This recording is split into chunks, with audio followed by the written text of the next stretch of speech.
UPSC scientist में आपका स्वागत है। आज हम 24 अक्टूबर 2025 का करंट अफेयर्स करेंगे, जिसमें सबसे पहले हम एआई जनरेटेड कंटेंट है उस पर लेबलिंग की बात की जा रही है, उसके बारे में बात करेंगे। कल केंद्र सरकार ने प्रस्ताव दिया था कि जो एआई जनरेटेड कंटेंट है उसको लेबल किया जाए, यानी जो एआई जनरेटेड चाहे पिक्चर है चाहे वीडियो है उन सब पर कुछ ना कुछ सिंबल वगैरह लेबल बना रहे कि एआई जनरेटेड है, ताकि जो दिनों दिन एआई में बदलाव आ रहा है और हु बहू रियलिस्टिक पिक्चर्स एंड वीडियोस बन रहे हैं, उसकी वजह से ये आवश्यक है कि लोग एआई जनरेटेड कंटेंट और रियल कंटेंट में अंतर कर पाएं। और इसके लिए जो प्रोविजन किया जाएगा वो आईटी एक्ट के अंदर बदलाव करके किया जाएगा। मुख्य रूप से इसी पर कंसर्न है कि ये बदलाव संसद के माध्यम से कानून बना के किया जाना चाहिए। दूसरा प्रमुख आर्टिकल वो है कि तमिलनाडु के अंदर खतरनाक कार्यों को करने की अनुमति दी जा रही है महिलाओं को। इसके लिए तमिलनाडु फैक्ट्री एक्ट में संशोधन किया जाएगा। इसके कुछ बारे में एक ओपिनियन देखेंगे हम। इसके बाद में जो शशि थरूर है, जो भारत के विदेश मंत्री भी रहे हैं और 3 दशक से अधिक समय तक संयुक्त राष्ट्र संघ में उन्होंने भारत का प्रतिनिधित्व भी किया है, तो उन्होंने यूएन के बारे में एक आर्टिकल लिखा है, क्योंकि यूनाइटेड नेशन को 80 वर्ष पूरे हो चुके हैं। इसके साथ ही हम सोचना जरूरी है सेगमेंट में कुछ प्रीलिम पर्सपेक्टिव से कुछ इंपॉर्टेंट कीवर्ड्स देखेंगे और इसमें कुछ ऐसी न्यूज़ भी देखेंगे जिन पर कल या परसों भविष्य में एडिटोरियल अवश्य आएगा। तो सबसे पहले हम देखते हैं synthetic media. Synthetic media on labelling of AI generated content, यानी एआई जनरेटेड तस्वीरों पर लेबल लगाने की एक अच्छी शुरुआत है। ये पॉलिटी और गवर्नेंस के अंदर जो रेगुलेशन है, रेगुलेटरी फ्रेमवर्क है, उसमें कवर होगा और साइंस एंड टेक्नोलॉजी में एआई में कवर होगा, क्योंकि डीप फेक वगैरह सब ये एआई का ही हिस्सा है। अब चर्चा में क्यों रहा, जिसके बारे में हमने बात कर ली है, और सरकार आईटी एक्ट में बदलाव करके ये लेबलिंग का प्रोविज़न लाएगी, इसमें भी बात कर ली। अब ये आवश्यक क्यों है? क्योंकि जनरेटिव एआई उसने डिस्क्रिप्टिव टाइप, यानी डिस्क्रिप्शन टाइप करो, उससे आपकी रियलिस्टिक फ़ोटो और कंटेंट बन जाएगा। और जब से ये चीज़ें डेवलप हुई है तो एआई से बने डीप फेक या सिंथेटिक रूप से बनाई गई तस्वीरें, वीडियो सोशल मीडिया पर काफ़ी मात्रा में फैल रहे हैं। हाल ही में आप देखोगे जो सोरा है, सोरा एक वीडियो जनरेट करता है टेक्स्ट के माध्यम से। ये जो चैट जीपीटी बनाने वाली कंपनी जो ओपन एआई है उसी ने बनाया है सोरा। ये काफ़ी पहले से चला आ रहा है, अब इसको काफ़ी इजीली अवेलेबल करवा दिया है। पहले ये रिस्ट्रिक्शन के साथ काफ़ी लिमिटेड यूज़ इसका हो रहा था।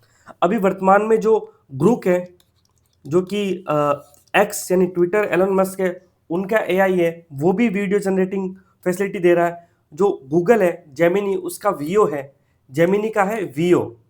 जो गूगल है, गूगल उसका है जेमिनी, और जेमिनी का वीईओ करके एक प्लेटफॉर्म है। वो 8 सेकंड का वीडियो बनाने की अनुमति देता है अपने कुछ वर्जन में, कुछ में ज़्यादा भी है। तो इन सब से क्या हुआ कि एआई कंटेंट की, एआई जनरेटेड वीडियोस की बाढ़ आ चुकी है सोशल मीडिया पे। और हाल ही में एक एग्जांपल है कि प्राइम मिनिस्टर मोदी और उनकी माताजी का एक एआई जनरेटेड वीडियो वायरल हुआ था, और जिससे ये आभास लगा कि किस प्रकार से वो वीडियो कॉमन लोगों द्वारा एक ओरिजिनल वीडियो माना जाता है। और हमारे देश की आबादी जो 60% से ज़्यादा आबादी जो गाँवों में रहती है और वहाँ पे डिजिटल साक्षरता इतनी नहीं है, तो अगर वो ऐसे वीडियोस को जो कि एआई जनरेटेड है उनको रियल मान लें, तो हमारे जो लोकतंत्र है उसके लिए कितना बड़ा खतरा हो सकता है, और चुनाव में गड़बड़ी और डिस इन्फॉर्मेशन है उसके फैलने का भी खतरा उत्पन्न हो जाएगा। और दिनों दिन ये चीज़ें और ज़्यादा परिष्कृत होती जा रही हैं कि जो असली दिखने दिखने वाली जो नकली सामग्री है, मतलब है गलत सामग्री लेकिन वो रियलिस्टिक फॉर्म में दिख रही है, और उनमें फ़र्क करना भी काफ़ी मुश्किल हो रहा है। और कुछ जो फ़िल्म स्टार्स हैं या जो प्रसिद्ध हस्तियाँ हैं, उन्होंने भी शिकायत की है कि उनकी तस्वीर और वीडियो का गलत इस्तेमाल किया गया है। हाल ही में मैं देखा था कि बहुत सारे ऐसे लोग हैं जो अपनी जो फर्म है, जैसे कोई शॉप है या फैक्ट्री है, उसका जो एडवर्टाइजमेंट है वो किसी एक्टर या एक्ट्रेस से करवा रहे हैं या फिर किसी नेता से करवा रहे हैं, लेकिन रियल नहीं, वो एआई जनरेटेड वीडियो के माध्यम से। तो इसलिए सही वास्तविक में और एआई जनरेट में फ़र्क करने के लिए ये बेहद आवश्यक है। अब बात करें कि एआई इंडस्ट्री का इस पर क्या रुख है। तो जो एआई और सोशल मीडिया कंपनीज़ हैं, जैसे कि मेटा यानी फेसबुक, उसने इस लेबलिंग का समर्थन किया है। और मेटा ने तो पिछले वर्ष से ऐसा किया है कि वो इस पर लेबलिंग करती है। यहाँ तक कि जो वीओ प्लेटफॉर्म है, जो कि गूगल का जेमिनी का है, वो भी एक सिंबल के थ्रू एआई की लेबलिंग करता है। अब बात करें coalition for content provenance and authenticity. ये एक C2PA, ये एक ऑर्गेनाइजेशन है, गठबंधन है, वॉशिंगटन अमेरिका बेस्ड है ये, और ये सर्टिफाई करता है, ऑथेंटिसिटी देता है कि कोई कंटेंट है वो एआई जनित है या असली है। और इसको बनाया किसने? तो इसको एडोब, माइक्रोसॉफ्ट, इंटेल, बीबीसी, जो बड़ी बड़ी टेक्नोलॉजी कंपनी और मीडिया ग्रुप है, इन उन्होंने इसको शुरू किया है। ये डिजिटल बर्थ सर्टिफिकेट या न्यूट्रिशन लेबल बनाता है, और इसके लिए टेक्निकल स्टैंडर्ड सेट किए हैं इसने कुछ, ताकि हम समझ पाए कि कोई कंटेंट है वो एआई है या रियल है। और इसका प्रमुख उद्देश्य है इंटरनेट पर डीप फेक, गलत सूचना यानी मिस इन्फॉर्मेशन और भ्रामक सामग्री से लड़ना है। अब चिंता की बात क्या है कि समस्या हमें लेबलिंग से नहीं है, बल्कि लेबलिंग के तरीके से है। क्योंकि लेबलिंग संबंधी जो विधान बनाया जा रहा है वो अधीनस्थ विधान के माध्यम से, यानी कार्यपालिका कानून बना रही है। इससे पहले हम एक कॉन्सेप्ट देखते हैं ताकि हम इसको आसानी से समझ पाएं। सरकार के 3 अंग होते हैं, एक विधायिका, एक कार्यपालिका और एक न्यायपालिका। विधायिका कानून निर्माता, कानून बनाती है, कार्यपालिका उन कानूनों को लागू करती है, और न्यायपालिका उन कानूनों की समीक्षा करती है। तो मुख्य रूप से अब लेबलिंग के लिए कानून कौन बनाना चाहिए? विधायिका बनाएगी, लेकिन वास्तव में ऐसा नहीं है। विधायिका ने कानून बनाया था जो था आईटी एक्ट 2000, और कार्यपालिका उस एक्ट के शक्तियों का प्रयोग करते हुए आईटी रूल्स बनाए 2021 के, और उसी में कुछ नियम और ऐड करना चाह रही है। इसका मतलब क्या हुआ कि केंद्र सरकार जो एआई जनरेटेड तस्वीरों या जो कंटेंट पर लेबलिंग का प्रोविज़न ला रही है, वो विधायिका यानी संसद के माध्यम से नहीं ला रही है, वो कार्यपालिका अपनी जो संसदीय अधिनियम है पुराना, उसी के प्राप्त शक्तियों के द्वारा ये प्रोविज़न कर रही है। तो एक तरह से ये कानून संसद नहीं बना रही है, कार्यपालिका बना रही है। अगर कार्यपालिका कोई कानून बनाती है तो उसे सामान्यतः रूल्स कहते हैं, या रेगुलेशन कहते हैं, या नियम या विनियमन कहते हैं, जिसको प्रत्यायोजित विधान यानी डेलीगेटेड लेजिस्लेशन या अधीनस्थ विधान यानी सबॉर्डिनेट लेजिस्लेशन कहा जाता है। और ये कार्यपालिका द्वारा बनाए गए नियम विनियम होते हैं, और इसकी शक्ति होती है वो विधायिका द्वारा निर्मित कानून से मिलती है। जैसे आईटी एक्ट से आईटी रूल्स को पावर मिली है, लेकिन कई बार इसका प्रयोग संसदीय नियंत्रण, जो पार्लियामेंट्री स्क्रूटनी है, संसदीय समीक्षा है, उसने बचने के लिए भी सरकारें करती हैं। सुप्रीम कोर्ट ने कई अवसरों पर कहा है कि केंद्र सरकार अधीनस्थ विधान का प्रयोग संसद को बाईपास करने के लिए नहीं कर सकती। तो जो मुख्य कंसर्न था उसकी तरफ बढ़ते हैं कि अधीनस्थ विधान के माध्यम से ये लेबलिंग के प्रोविज़न नहीं किए जाए, बल्कि संसद के द्वारा ये प्रोविज़न किए जाएँ। और पूर्व में जो स्ट्रीमिंग सर्विसेज हैं और सोशल मीडिया पर कंटेंट हटाने के जो प्रोविज़न है, और रियल मनी गेमिंग इंडस्ट्री पर जो कुछ बैन्स रेगुलेशन लगाए थे, वो सारे आईटी रूल्स के माध्यम से ही हैं। यानी उन सभी में भी संसद का कोई भी परीक्षण नहीं किया गया, संसद के सामने उनको नहीं ले जाया गया। ये बेहद चिंताजनक है। और साथ में एक संसदीय समिति है जो अधीनस्थ विधान, जो सबॉर्डिनेट लेजिस्लेशन होते हैं, उनकी समीक्षा करती है, केवल समीक्षा करती है। लेकिन अगर उस समिति का कामकाज देखें तो वो भी बहुत ढीला-ढाला है, और हमारे पास ऐसे कोई साक्ष्य नहीं कि समिति की निरंतर अवधि पर मीटिंग होती है। जो अधीनस्थ विधायन होते हैं, क्या उनके बारे में ये समिति सुझाव देती है? इसके बारे में कोई नहीं है। तो काफ़ी अप्रभावी समिति है। इसके लिए संसदीय परीक्षण बेहद आवश्यक हो जाता है।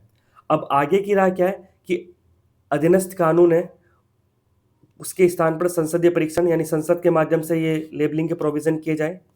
और हमेशा जो टेक्नोलॉजिकल पॉलिसी बनाने वाले लोग हैं वो मानते हैं कि रेगुलेशन है वो इनोवेशन से पीछे रह जाता है। तो हमें इस सोच को बदलने के लिए सरकार को हमेशा नए नियम लाने के लिए और पुराने में संशोधन करने के लिए तैयार रहना चाहिए। अगर ऐसा नहीं होगा तो हमें नुकसान झेलना पड़ेगा, उसके पश्चात ही हम इसके बारे में कुछ कर पाएंगे। अब हम बढ़ते हैं अगले आर्टिकल की तरफ, वो है तमिलनाडु। तमिलनाडु गवर्नमेंट ने ये प्रोविज़न किया है कि वो बहुत जल्द तमिलनाडु फैक्ट्री अधिनियम में संशोधन करके खतरनाक कार्यों में महिलाओं को काम करने की अनुमति देगी। अब ये पॉलिटी और गवर्नेंस में आएगा, और होमवर्क आपका ये है कि आप ब्रिटिश कालीन जो फैक्ट्री एक्ट है, जैसे 1881 का एक्ट है, 1891 का एक्ट है, और उसके बाद 2 एक्ट और हैं, मुझे एग्जैक्ट फिगर याद नहीं आ रहा है। आप इन चारों एक्ट की एक टेबल बना सकते हैं कि किस में क्या प्रोविज़न किया गया। जैसे सबसे पहले जो एक्ट था 81 का, 81 के एक्ट में जो प्रोविज़न था वो मुख्य रूप से बच्चों से संबंधित था और उसके बाद विमेन से संबंधित आया था। तो अलग अलग एक्ट में अलग अलग प्रोविजंस आए हैं, तो आप उसको देख सकते हैं। वो प्रीलिम्स में क्वेश्चन बनने के उसके चांस है और मेंस में भी आ सकता है। जो फैक्ट्री अधिनियम है उनका एक कॉम्प्रिहेंसिव एनालिसिस। अब बात करते हैं मेन इशू की। तो तमिलनाडु फैक्ट्री एक्ट में बदलाव करके संशोधन करेगा और इसमें प्रोविज़न ये है कि 20 से ज़्यादा ऐसे काम हैं जिनको करने की महिलाओं को अनुमति दी जाएगी और जिनको अब तक खतरनाक यानी डेंजरस माना गया। यहाँ पे आप होमवर्क में ये भी देख सकते हैं आर्टिकल 24 जो अनुच्छेद 24 है, वो बच्चों को 14 वर्ष से कम आयु के बच्चों को खतरनाक जो कार्य हैं उनको करने पर रोक लगाता है। उससे संबंधित सुप्रीम कोर्ट का एक केस भी है, एमसी मेहता बाद, आप उसको भी रिवीजन कर सकते हैं।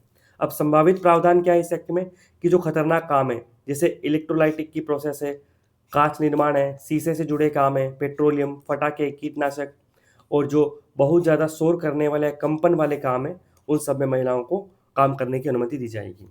हाँ, इसमें छूट किसको मिली है? जैसे गर्भवती महिलाएँ हैं या कम उम्र के लोग हैं, उनको इनमें काम करने की अनुमति नहीं होगी। लेखक का मानना है कि ये प्रगतिशील कदम है क्योंकि ये पुरानी पितृसत्तात्मक सोच है उसको पीछे छोड़ता है, जो कि ये मानती है कि महिलाएँ कमज़ोर होती है, वो मस्कुलर काम नहीं कर सकती।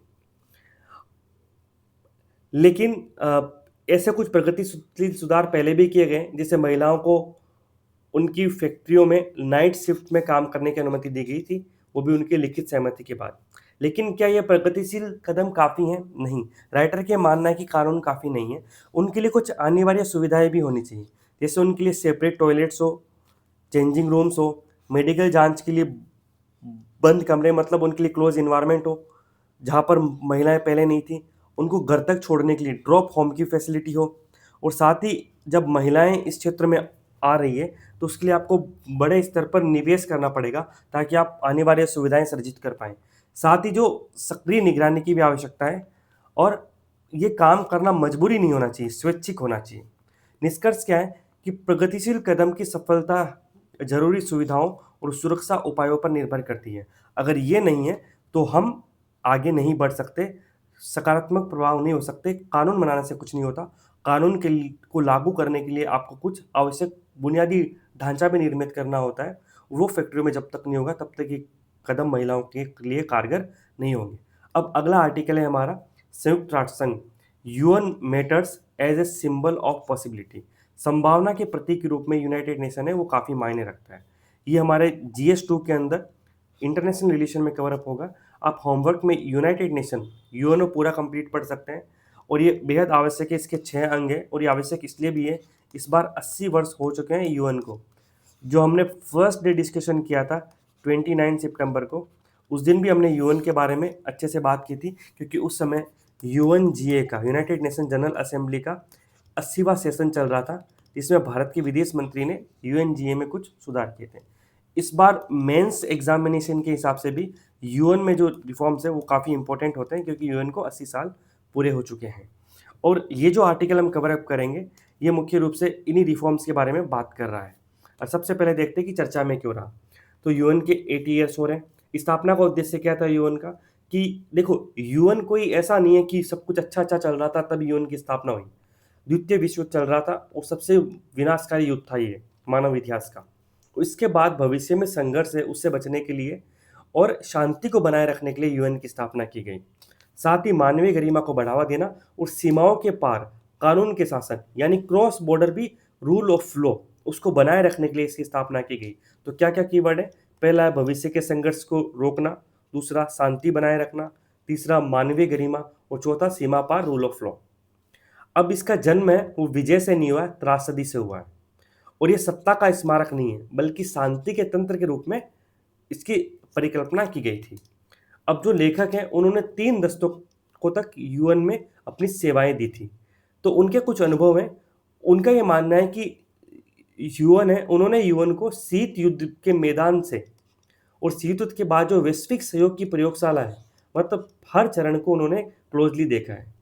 रवांडा और सेरेब्रेनिका में यूएन कोई कमजोरी लड़खड़ाते देखा तो ईस्टर्न तिमोर और नामीबिया में मौके पर खड़े होते भी देखा। नौकरशाही और राजनीति के साथ संघर्ष भी देखे, तो भूखों को खाना खिलाने, विस्थापितों को आश्रय देने और बेजुबानों को आवाज देने के अपने मिशन पर भी यूएन को देखा।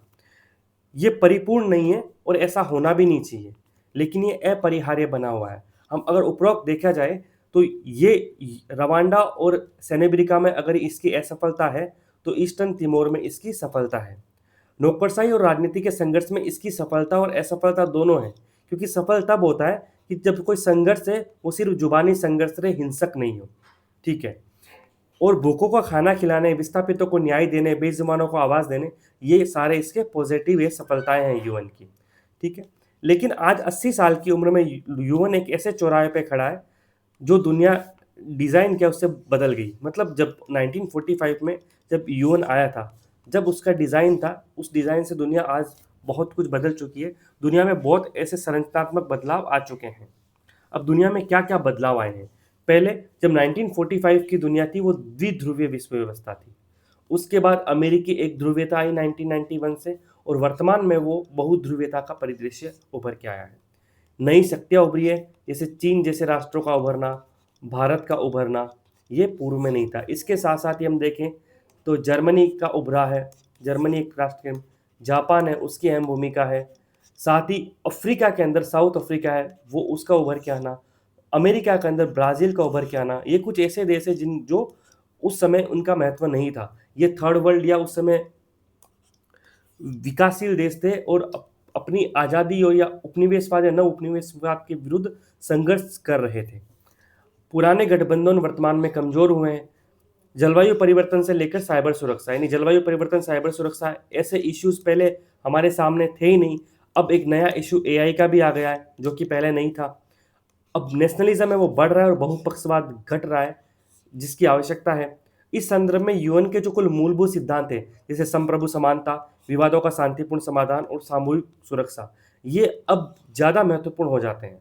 लेकिन ज़्यादा प्रतिस्पर्धी भी हैं, क्योंकि यूएन के अंदर भी सभी राष्ट्र हैं वो अपने स्वयं के निजी हितों के अनुसार काम करते हैं। एग्जाम्पल फॉर चाइना द्वारा भारत के किसी प्रस्ताव पर वीटो लगाना और पाकिस्तान का समर्थन करना। जैसे हम किसी टेररिस्ट को आतंकवादी, इंटरनेशनल टेररिस्ट घोषित करवाने जाते हैं, तो चाइना के द्वारा इसका बार बार विरोध करना। अब इसके लिए सुझाव क्या है कि यूएन को अनुकूल करना होगा और इसके अप्रासंगिकता के जो जोखिम है उसको कम करने की आवश्यकता है। जो यूएन सिक्योरिटी काउंसिल है वो जब स्थापना है तब से अस्थिर है, स्थिर है। 1945 में यूएन बना था, अभी वर्तमान में 2025 है। अगर 55 ईयर्स वो देखें और 25 ईयर देखें, तो 80 सालों में विश्व की जो शक्ति संरचना उसमें काफ़ी बदलाव आए हैं, पर संयुक्त राष्ट्र संघ सुरक्षा परिषद में कोई बदलाव नहीं आया है। अब यूएनएससी में सुधार की ज़रूरत, जैसे भारत है, जर्मनी है, जापान है, ब्राज़ील है, साउथ अमेरिका देश जैसे देश हैं, इन्होंने स्थायी सीटों की मांग की है। ध्यान रखना है जो ये चारों देश हैं, भारत, जर्मनी, जापान, ब्राज़ील, इनको G4 देश भी कहा जाता है, G4 कंट्रीज, जो एक साथ यूएनएससी में सुधार की वकालत करते हैं। अब सबसे ज़्यादा आबादी वाला देश है भारत, सबसे बड़ा लोकतंत्र है, यूएन के शांति मिशन में हमने प्रमुख योगदान दिया है, तो भारत को यूएनएससी का स्थायी सदस्य होना चाहिए। ये स्पष्ट विसंगति है, अगर ऐसा नहीं होता है तो यूएन की वैधता कमज़ोर होती है। कमियों के बावजूद यूएन की कुछ महत्वपूर्ण भूमिकाएं हैं। इसके मानवीय एजेंसियां, जैसे यूएन शरणार्थी एजेंसी है, वर्ल्ड फूड प्रोग्राम है, यूनिसेफ है, इन्होंने संघर्ष क्षेत्रों में, आपदाग्रस्त क्षेत्रों में जीवन रक्षक सहायता प्रदान की है। अभी भी हम गजा में देख सकते हैं कि ये मानवीय राहत और सहायता प्रदान कर रही है। शांति रक्षक बल भले ही कमज़ोर हो, लेकिन नाजुक राज्यों में थोड़ी स्थिरता प्रदान करते हैं। जो यूएन पीस कीपिंग फोर्स है उस पर वैसे तो काफ़ी सारे लगते हैं कि वो बहुत कमज़ोर है, लेकिन फिर भी अफ्रीका के जो नाजुक देश हैं उनमें वो अपनी सक्रिय भूमिका निभाती है। और साथ ही यूएन है वो राष्ट्रों को बातचीत करने, विचार विमर्श करने और कभी सहमत होने की अनुमति देता है। मतलब आप लड़ो, उससे अच्छा है कि आप एक मंच पे आके बातचीत करो। साथ ही जो मानव अधिकार और एसडीजी हैं, ऐसे नॉर्म्स को भी यूनाइटेड नेशन ने आकार दिया है। तो इस बृहद परिप्रेक्ष्य में यूएन की अहम भूमिका को देखना चाहिए। अब यूएन की सबसे बड़ी बाधा क्या है कि यूएन उतना ही मजबूत है जितने इसके सदस्य देश इसे होने देते हैं। मतलब यूएन की मजबूती इसके सदस्य देशों पर निर्भर करती है। ये शक्तिशाली देश बार बार वीटो करते हैं या फिर अंतर्राष्ट्रीय कानून को तोड़ते हैं तो यूएन पंगु बन जाता है। और जिन राष्ट्रों ने फंड देकर यूएनओ को मजबूत बनाया, आज वही इसे कमजोर बना रहे हैं। हमने पिछले काफी समय से देखा है, यूनाइटेड नेशन है उससे अमेरिका अलग हो रहा है, उसने यूनिसेफ से अलग हुआ, फिर डब्ल्यूएचओ से अलग हुआ, फिर डब्ल्यूटीओ से भी अलग होने की बातचीत चल रही है। उसके साथ साथ उसने फंडिंग रोक दी है। इन सभी से यूएन कमजोर हो रहा है। अब रणनीतिक स्वायत्ता, ये भारत के संदर्भ में बिंदु है कि भारतीय विदेश नीति है, उसने संप्रभुता और रणनीतिक स्वायत्ता उस पर जोर दिया है। तो ये हमारे विदेश नीति का आधार स्तंभ भी है कि भारत ने किसी भी पावर ब्लॉक से जुड़ने का विरोध किया है। और ये दृष्टिकोण इसलिए भी आवश्यक है कि जो बड़ी शक्तियां उनके बीच में प्रतिस्पर्धा और क्षेत्रीय अस्थिरता वाली दुनिया में फिर से प्रासंगिक है। देखो, पहले तो हम नॉन अलाइन मूवमेंट नाम में शामिल थे क्योंकि हम कोल्ड वार के अंदर न तो वेस्टर्न यानी अमेरिका न ईस्टर्न रूसी दोनों गुट में शामिल नहीं होना चाहते थे। वर्तमान में भी क्या है कि बड़ी शक्तियों के बीच प्रतिस्पर्धा चल रही है। किसके बीच में चल रही है? रूस के बीच में चल रही है, यूएस के बीच में चल रही है, चाइना के बीच में चल रही है। इसके साथ साथ क्षेत्रीय अस्थिरता ये कहाँ पर है? हम देखें तो अभी कुछ टाइम पहले कंबोडिया का संघर्ष चल रहा था। इसके साथ साथ हम देखें तो इजराइल और फिलिस्तीन में अभी भी संघर्ष चल रहा है। रशिया और यूक्रेन में संघर्ष चल रहा है। अफ्रीका के अंदर जो सूडान है वहाँ पे संघर्ष चल रहा है। तो काफ़ी रीजनल इनस्टेबिलिटी आ रखी है दुनिया में। और बड़ी शक्तियाँ रूस और यूएस के बीच में रोज सैंक्शन खेलते रहते हैं ये। तो ये जो सब डेवलपमेंट हो रहे हैं, इसके बीच में जो भारत का रणनीतिक स्वायत्ता का दृष्टिकोण है और प्रासंगिक हो जाता है। और भारत को अमेरिका, रूस, चीन इनकी प्रतिद्वंद्विता में फंसे बिना अपने रीजनल इंटरेस्ट है उनकी सुरक्षा करनी है। अब भारत का रुख क्या है कि भारत ने हमेशा जो समकालीन वास्तविकता यानी कॉन्टेम्प्रेरी जो रियलिटी है उसके अकॉर्डिंग सुधारों की मांग की है। और भारत ये चाहता है कि सुधार केवल पावरफुल नहीं हो बल्कि वो सिद्धांतवादी हो, समावेशी और उसमें प्रतिनिधित्व भी हो। और इसके लिए व्यवस्था को बहुलता को अपनाना चाहिए। और यूएन केवल शक्ति का नहीं बल्कि अनुभव और आवाज का भी महत्व हो यूएन में।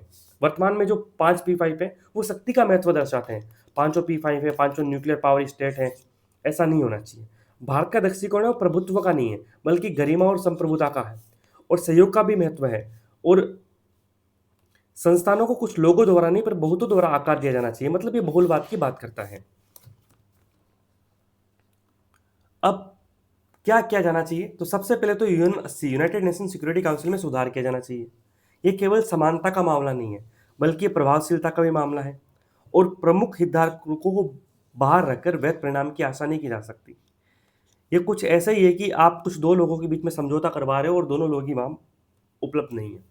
फुर्तीला बनाना, जैसे विभिन्न तरह के संकट में इसको तेजी से प्रतिक्रिया देने वाला और निर्णय लेने वाली बनाना चाहिए। क्योंकि आजकल यूएन कई जगह अपना डिसीजन नहीं ले पाता और विश्व में काफी नुकसान हो जाता है। नैतिक आवाज का उठना, जैसे कि गजा में हमने देखा था, अगर गजा हमास ने जो किया उसके विरुद्ध अगर यूएनएससी स्ट्रॉन्ग डिसीजन लेता तो हो सकता है इसराइल को इतनी आक्रामक कार्रवाई करने का मौका ही नहीं मिलता। नैतिक आवाज, यूएन को बिना डरे जो उसके सार्वभौमिक मूल्य और सिद्धांत है उसके लिए आवाज उठानी चाहिए। सदस्यों की प्रतिबद्धता, सदस्य देशों को राजनीतिक इच्छा शक्ति दिखानी होगी और वित्तीय सहायता देनी होगी। और केवल आलोचकों को नहीं बल्कि समर्थकों को की प्रतिभागियों को नहीं बल्कि भागीदारों की आवश्यकता है। मतलब यूएन को आलोचकों की आवश्यकता नहीं है, उसके साथ उसके पास प्रतिभागी भी हो और भागीदार भी हो।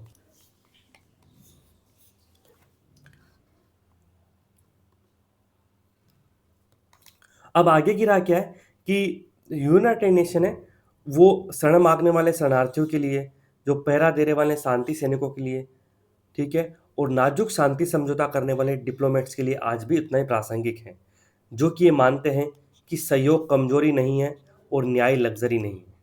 ये बहुत अच्छी लाइन है, आप इसको एग्जाम में आंसर राइटिंग में यूज कर सकते हैं। फिर जरूरी प्रतीक बना हुआ है क्या? यूएन पूर्णता का नहीं बल्कि संभावना का। हमें पूर्ण यूएन नहीं चाहिए, संभावनाओं का यूएन चाहिए। एक डैग हैमर स्जोल्ड है, उन्होंने कहा था कि यूएन का मकसद इंसानियत को स्वर्ग में ले जाना नहीं था बल्कि इंसानियत को नर्क से बचाना था। यूएन मंच और कलाकार दोनों हैं। मंच कैसे हैं कि सदस्य देशों के लिए मंच है जब वे इसे ताकत देते हैं। जब 192 देश यूएनजी में बैठकर बातचीत करते हैं तो एक मंच का रूप होता है। और मानवता की रक्षा करने वाले कलाकार के तौर पर जब यूएन काम करता है तो ये कलाकार होता है। विडंबना यह है कि मंच की नाकामियों के लिए कलाकार को जिम्मेदार ठहराया जा रहा है। मतलब नाकाम देश हो रहे हैं, ठीक है, लेकिन जिम्मेदारी यूएन को पे उड़ेल दी जा रही है। अब इसका निष्कर्ष क्या होगा कि यूएन के सामने चुनौती है कि वह ज़्यादा प्रतिनिधित्व करने वाला, ज़्यादा जवाबदेह और ज़्यादा मजबूत बने। यानी दुनिया को की सच्चाई को ज़्यादा दिखाने वाला, तुरंत कार्यवाही करने वाला और संकट को झेलने वाला बने। क्योंकि आज की दुनिया को सिद्धांतों पर आधारित आपसी सहयोग की पहले से कहीं ज़्यादा ज़रूरत है। क्योंकि जो ये यूएन से जो वर्ल्ड ऑर्डर स्थापित हुआ था, विश्व व्यवस्था स्थापित हुई थी, आज सबसे ज़्यादा उसी के सामने खतरा है। क्योंकि अमेरिका जैसे देश, जहाँ पे ट्रंप आने के बाद वहाँ की नीतियों में इतना बदलाव आया है, जो कि राष्ट्रवाद, उग्र दक्षिणपंथ और बहुलवाद विरोधी और ग्लोबलाइजेशन विरोधी है। अब हम आगे बढ़ते हैं सोचना जरूरी है सेगमेंट की तरफ। सबसे पहले हम बात करेंगे कि अमेरिका ने रूसी तेल पर प्रतिबंध लगाया है। रूस की 2 तेल कंपनियां हैं, उनको अमेरिका ने बैन कर लिया है। और साथ ही एक संकेत था, तो भारतीय जो रिफाइनरी है, जो मुख्य रूप से जामनगर में है, रिलायंस की रिफाइनरी है, उन्होंने बोला है कि हम आयात में कटौती कर लेंगे। तो मतलब रूसी प्रतिबंधों का प्रभाव देखने को मिल रहा है। और एक आंकड़ा ये भी है कि हाल के महीनों में रूस से जो निर्यात कर रहे हैं उसमें कुछ कमी आई है। और एसआईआर, स्पेशल इंटेंसिव रिवीजन, आपने बिहार में जो चुनाव से पहले खूब सुना होगा, 2003 में हुआ था सबसे पहले, इससे पहले ये अब वापस से हो रहा है। ये वोटर लिस्ट का वेरिफिकेशन का काम है, जो अब 10 से ज़्यादा राज्यों में होगा फर्स्ट फेज में। राष्ट्रपति जी केरल की यात्रा में, वहाँ पर उन्होंने कहा था कि साक्षरता ने केरल को विकास सूचकांकों में सबसे आगे बढ़ाने में मदद की है। तो इसे समझ में आता है कि जो सोशल सेक्टर में जो एक्सपेंडिचर है, स्पेशली एजुकेशन और हेल्थ में, उसकी डेवलपमेंटल इंडिकेटर में अहम योगदान रहता है। और उनका मानना है कि ज्ञान समाज को आगे बढ़ाता है और आत्मनिर्भरता को बढ़ावा देता है। यानी नॉलेज है वो सोसाइटी को आगे बढ़ाता है और आत्मनिर्भरता को बढ़ावा देता है। ये ऐसे का टॉपिक भी हो सकता है और इथिक्स में भी एक क्वेश्चन बन सकता है इससे, स्टेटमेंट बेस्ड। और पूर्व राष्ट्रपति के आर नारायण ने उनकी प्रतिमा का इन्होंने अनावरण किया था। और जो श्री नारायण गुरु हैं, उनको इन्होंने श्रद्धांजलि दी थी। तो ये हिस्टोरिकल फिगर है दोनों। ये एम के नारायण जो भारत के पूर्व राष्ट्रपति हैं, ये कॉन्टेम्प्रेरी इंडिया में, और नारायण गुरु हैं वो मॉडर्न इंडियन हिस्ट्री में कवर अप होंगे। यहाँ पे इनके बारे में आप बेसिक चीज़ें देख सकते हैं। साथ ही प्राइम मिनिस्टर मोदी जो आसियान की मीटिंग में जाने वाले थे, अब उनका दौरा कैंसिल हो गया है। उनकी जगह एस जयशंकर जी जाएंगे। और इसके पीछे कल एक डिबेट भी चल रही थी कि कांग्रेस का ये कहना था कि इसलिए नहीं जा रहे हैं कि वो ट्रंप को फेस नहीं करना चाहते। लेकिन बहुत सारे जो डिप्लोमेसी के एक्सपर्ट्स हैं, उनका ये बोलना है कि ट्रंप की जैसी पॉलिसी, जो जैसी उनके बातचीत करने का ढंग है, जब तक भारत अमेरिका के साथ ट्रेड डील नहीं कर लेता है, तब तक बातचीत से बचा जाए, तो उनके साथ प्रत्यक्ष मीटिंग से बचा जाए, वही बेहतर है। ये कभी कभी कुछ नहीं करना भी करना होता है। गगनयान का 90% डेवलपमेंट वर्क पूरा हो गया है, ये इसरो के प्रमुख का कहना है। गगनयान जो भारत का मानव युक्त अंतरिक्ष मिशन होगा, उसको गगनयान नाम दिया गया है। भविष्य में इस पर हम आगे और भी चर्चा करेंगे कि भारत को जलवायु परिवर्तन पर ग्लोबल लीडरशिप लेनी चाहिए। जो COP30 है वो ब्राज़ील में होने वाली है आगामी समय में। तब इस टॉपिक के बारे में हम कोर टॉपिक के रूप में चर्चा करेंगे, आप चाहे तो इसको देख सकते हैं। फिर बात करें मानसून तमिलनाडु को कैसे प्रभावित कर रहा है, इसके ऊपर भी एक बड़ा सा आर्टिकल था। हमने बात की थी नॉर्थ ईस्ट मानसून की, जिसे हम लोड़ता मानसून भी कहते हैं। और इससे यह तात्पर्य है कि जो लोड़ता मानसून है, नॉर्थ ईस्ट मानसून है, ये मुख्य रूप से आंध्र प्रदेश, तमिलनाडु और रायलसीमा क्षेत्र है, वहाँ पे बारिश करता है। और इसका प्रभाव केरल और कर्नाटक के क्षेत्रों में भी दिखता है। पर मुख्य रूप से अगर एमसीक्यू में आए तो हमें तमिलनाडु, रायलसीमा और आंध्र प्रदेश का ध्यान रखना है। वहाँ पे लौटते मानसून से बारिश हो रही है, तो उसी से कुछ प्रभाव हो रहे हैं, उसके बारे में बात की गई है आर्टिकल में। फिर बात करें क्लाउड सीडिंग, तो क्लाउड सीडिंग का मतलब है कि कृत्रिम रूप से बारिश करना। अगर आसमान में बादल छाए हुए हो तो उन बादलों के ऊपर थोड़ा केमिकल डाल दिया जाए तो बारिश हो जाएगी। दिल्ली में जो एयर पोल्यूशन का संकट है, उसके लिए क्लाउड सीडिंग को एक समाधान के रूप में प्रस्तुत किया जा रहा है। और कल क्लाउड सीडिंग का एक सफल ट्रायल भी किया गया था। तो और इस बार प्रीलिम्स में क्वेश्चन भी था कि क्लाउड सीडिंग में कौन कौन से केमिकल्स यूज होते हैं।